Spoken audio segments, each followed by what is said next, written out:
what's up everyone?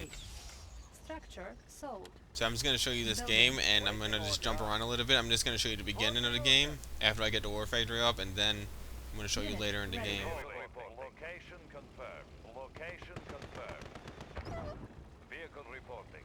Location confirmed. Unit lost. I'm just going to show you like how I started the game off with one miner from war. He had the gems, and he put his war factory Construction complete. in a place where in an unusual place kind of. Unit ready.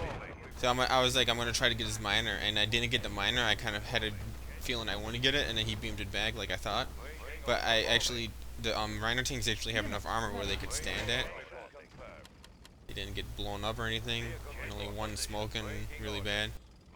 So I'm gonna keep trying to pressure him, Unit ready. trying to target the tanks, and he put up 2 pillboxes. Like I'm just gonna like run into both of them. I don't think so. Building.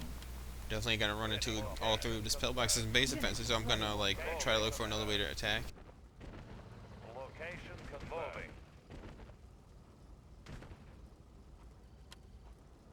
New rally point established. Unit ready. So here comes the Racketeer. He should have fired at my Rhino tank in the rad, but he didn't. Construction complete. So I'm actually building off of this oil. It's actually sometimes it's hard to do that because they blow up the oil, or like they send a split and kill your miners over to the left. And actually I actually forgot he was Korea. For some reason I was thinking he was just USA or like any other allied team. So I was like, well, yeah, one flak truck is no good versus Korea because it gets killed instantly and then the Racketeers follow up. But he killed one, but my flag truck actually got that Racketeer, which is good, but this flag truck's about to die in a minute as soon as the Building. Korean reloads. The Korean fighter reloads. So yeah, he got the second one. And it's jumping around a little bit.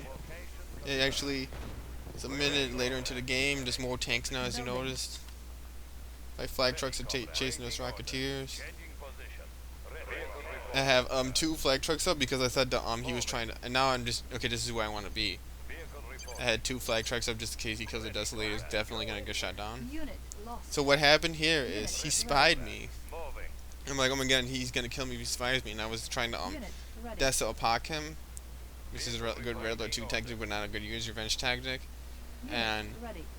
what happened is I engineered his MCV because I figured and I like attacked him at the same time, so he'd be too distracted. And then I had clone advance, so I started clone advance the crap out of Racketeers. And you're probably wondering how the hell did Soviet get the Racketeers?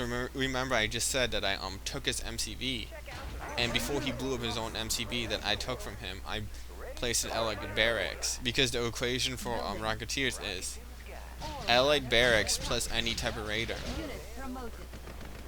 And that's how you get Racketeers. So then he's probably like, oh my god. But the thing is, he does have a chance because he has promoted Racketeers. So he's in it still. And I wanted to join those IFVs. If I killed all those IFVs, I win the game, like easily. So what I wanted to do is absorb some prism lasers, and then drone those IFVs. Some prism bullets and some IFV bullets too. And he actually took the engineers out of the IFVs for some reason, probably because of the Racketeers were there, which was a bad idea because then the drones got him. But I don't want to attack him with my Racketeers yet because he can control shift and go back, if he knows how to control shift at least, and kill most of my Racketeers and probably get an elite. So I want to be careful how I attack him. I could easily lose this game, and I'm just gonna leave my round tanks alone because they're gonna get melted in there, and I could try to Deso-Apoc him. Training. Deso-Apoc is called Desolator Apocalypse Rush. It basically kills Mirage tanks easily. Unit lost. Kills basically anything I like easily. Unit And I'm still cloning a little bit of Desolators. ready. Fuel tanks are filled. I'll take the high road.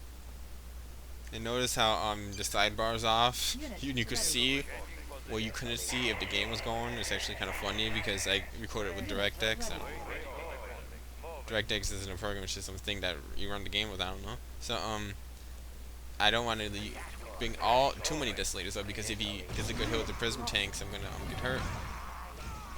Unit should probably move his Ryan tanks back a little bit. And so this is Deso Apoc, but this is with a twist with Rocketeers. It's a little bit crazy. I just want to have, I want to start pumping up more Apocalypse tanks. I do a Rocketeer split. This is a in Year's Revenge. One map where they do Rocketeer splits is Tanya's Training Ground. Rocketeer splits the Soviet, but Soviet's really dominating the map. But anyway, this is Paris Revisited. Remember this map? Training. And in Year's Revenge, you can't get clone advance to Soviet, so this is pretty much a unique RA2 situation. For at least 2 different technologies, you need 3 technologies to do this in Yuri's Revenge. Unit ready. And I've seen it hundreds of times, and obviously you don't want to pass them. Unit lost. So in your Red Alert 2, you don't really get. This is like a Yuri's Revenge, like crazy type game, kind of like you don't get like too many games like this in Red Alert 2, like where it's just like units that you're not really supposed to be fighting other units with. So anyway, I trained a Rocketeer split him. I took out his lab already. If I lose all my tanks, and then he has like mass Rocketeers versus my tanks, I'll lose the game. So I still gotta be a little bit careful. It looks like I'm winning, but I really don't have it. Look, I got a good Milton right there. And I wanted to actually see this miners going to the left. I was like, I don't want him to have a path to get ore, so I wanted to try to attack him. I was like, oh, that miner's a little bit far away, so I'm gonna get this miner. So I want to get another Dust Out Pod going. Try to kill this refinery. Actually, did get that refinery. Oh no, I didn't get the refinery. I thought I did. I forgot. So anyway, Unit ready.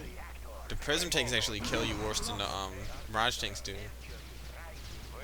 So Desert Pod got 3 is good, and he doesn't want to fight me. Definitely he actually got a decent hit on me on the left side with a split, but not too bad where I can't recover from it.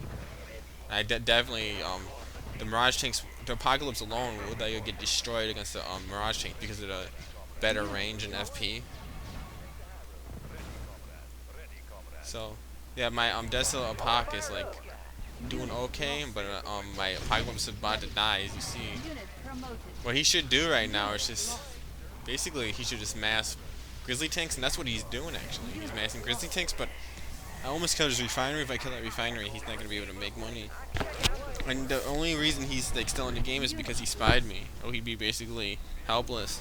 And I got his MCV out, and I got oil, and he doesn't have oil.